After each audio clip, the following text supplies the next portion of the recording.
Tata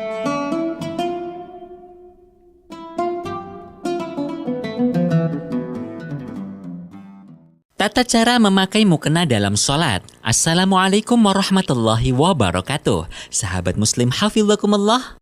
Menutup aurat merupakan sebuah kewajiban bagi setiap muslim, baik di dalam sholat maupun di luar sholat. Bahkan, menutup aurat menjadi salah satu syarat sah sholat. Aurat wanita di dalam sholat adalah semua tubuhnya kecuali wajah dan kedua telapak tangannya. Dalam salah satu hadis, Rasulullah Shallallahu Alaihi Wasallam bersabda, "La yaqbalullahu sholata haidin illa bi khimarin." Artinya, Allah tidak menerima sholat seseorang yang telah mencapai usia haid atau telah balik tanpa khimar atau penutup aurat. Hadis riwayat Abu Dawud. Dalam hasanah budaya Nusantara, para wanita muslimah memiliki tradisi pakaian khusus untuk sholat yang biasa disebut dengan nama mukena atau rukuh atau telekung. Seiring perkembangan zaman, terdapat inovasi sebagaimana yang kita jumpai saat ini di daerah masing-masing.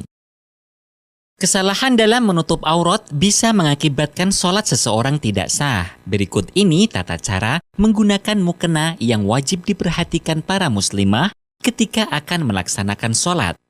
1. Batasan aurat wanita dalam sholat. Aurat wanita adalah semua anggota tubuhnya kecuali wajah dan kedua telapak tangan. Allah Subhanahu wa Ta'ala berfirman, وَلَا يُبْدِينَ زِينَتَهُنَّ إِلَّا مَا ظَهَرَ مِنْهَا. Artinya, dan janganlah para perempuan yang beriman menampakkan perhiasannya atau auratnya kecuali yang biasa terlihat. Al-Quran Surah An-Nur ayat 31. Imam Ibnu Abbas menyebutkan makna dari yang biasa terlihat adalah wajah dan telapak tangan, karena dalam kesempatan yang lain Rasulullah Shallallahu Alaihi Wasallam pernah melarang para wanita yang sedang berihram menggunakan cadar dan sarung tangan. Dengan demikian, apabila wajah dan telapak tangan termasuk aurat dalam sholat, maka tentunya Rasulullah tidak akan memberikan larangan tersebut. Batas wajah yang boleh terbuka dalam sholat sebagaimana telah disebutkan dalam kitab Al-Hawi Al-Kabir, Syekh Ar-Rabi' meriwayatkan perkataan Imam Asy-Syafi'i dalam kitab Al-Um sebagai berikut. Haddul wajhi min qasas asy-sya'ri wa usulil udhunaini ila ma aqbala min adz-dzaqani wal lahyaini. Artinya, batas wajah adalah dari tempat tumbuhnya rambut dan pangkal dua telinga hingga bagian depan dari dagu dan dua tulang rahang bawah. Batas atas dari wajah adalah tempat tumbuhnya rambut manusia normal. Batas bawah adalah ujung dagu dan rahang kanan kiri, sedangkan batas samping kanan kiri telinga bagian luar depan atau biasa disebut sebagai tragus.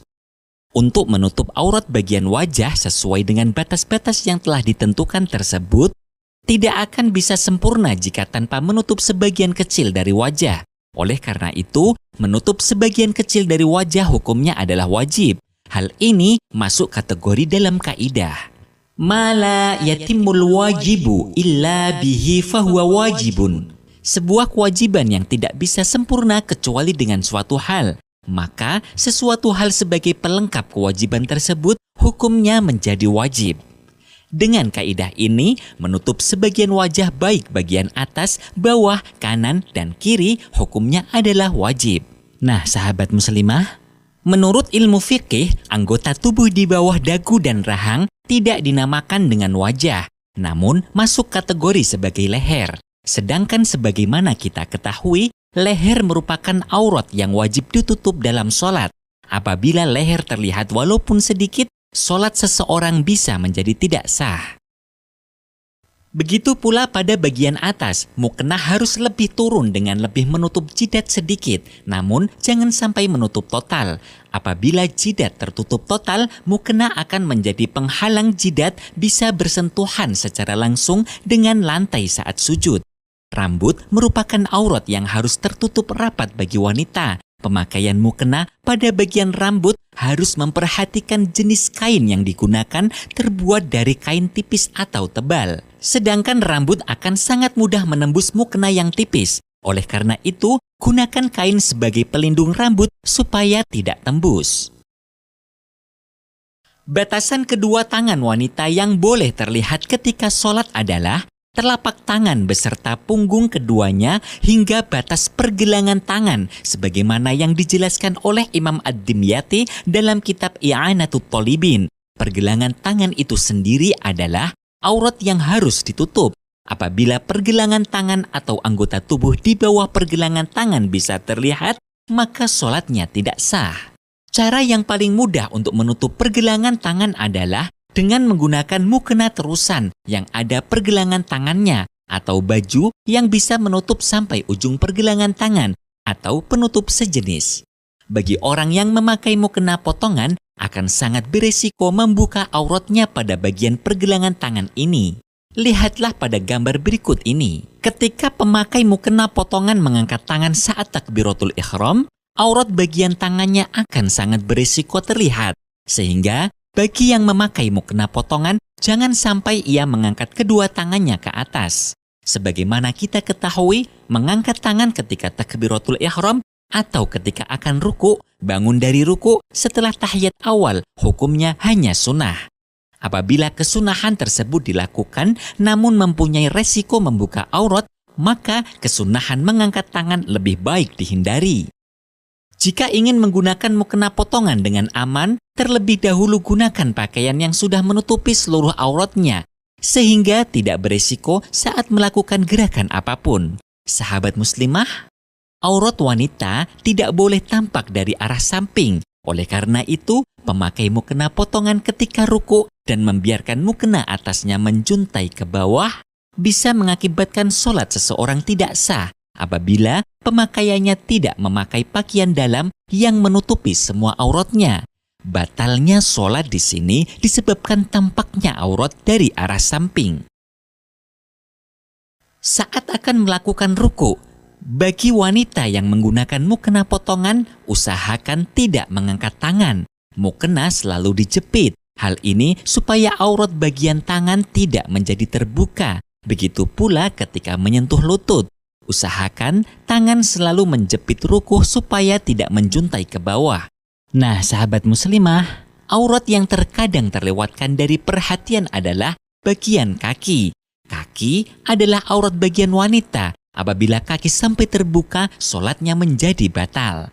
Selanjutnya adalah mukena yang terbuat dari kain tipis. Banyak mukena yang beredar terbuat dari bahan tipis dengan tujuan supaya tidak panas dan nyaman saat digunakan. Kain tipis yang sampai mengakibatkan transparan sehingga warna kulit wanita menjadi terlihat menjadikan sholatnya tidak sah. Syekh Zainuddin Ahmad bin Abdul Aziz Al-Malyabari dalam kitab Fathul Mu'in Dar Ibnu Hazm Juz 2 halaman 86 menjelaskan, menutup aurat harus dengan sesuatu yang tidak menyifatkan warna kulit dari jarak normal bagi orang yang ngobrol, berbincang berhadap-hadapan kurang lebih 1,5 meter. Saat membeli mukena, fokuskan membeli mukena yang aman dari tersingkapnya aurat. Mukena dengan model terusan akan lebih aman dibandingkan mukena potongan. Pilihlah mukena yang mempunyai ukuran wajah tepat, tidak terlalu longgar. Lubang wajah yang terlalu lebar bisa mengakibatkan bagian leher terlihat. Begitu pula pada pergelangan tangan, jika terlalu longgar akan beresiko melorot ke bawah sehingga aurat bisa terbuka secara tiba-tiba. Lubang yang terlalu besar menjadikan terlihat dari sela-sela mukena tersebut. Gunakan tali pengait mukena di sela-sela jari supaya mukena tidak turun ke bawah. Pada bagian bawah, jika mukena terlalu kecil kurang menjuntai ke bawah, bisa mengakibatkan tersingkapnya kaki saat sujud.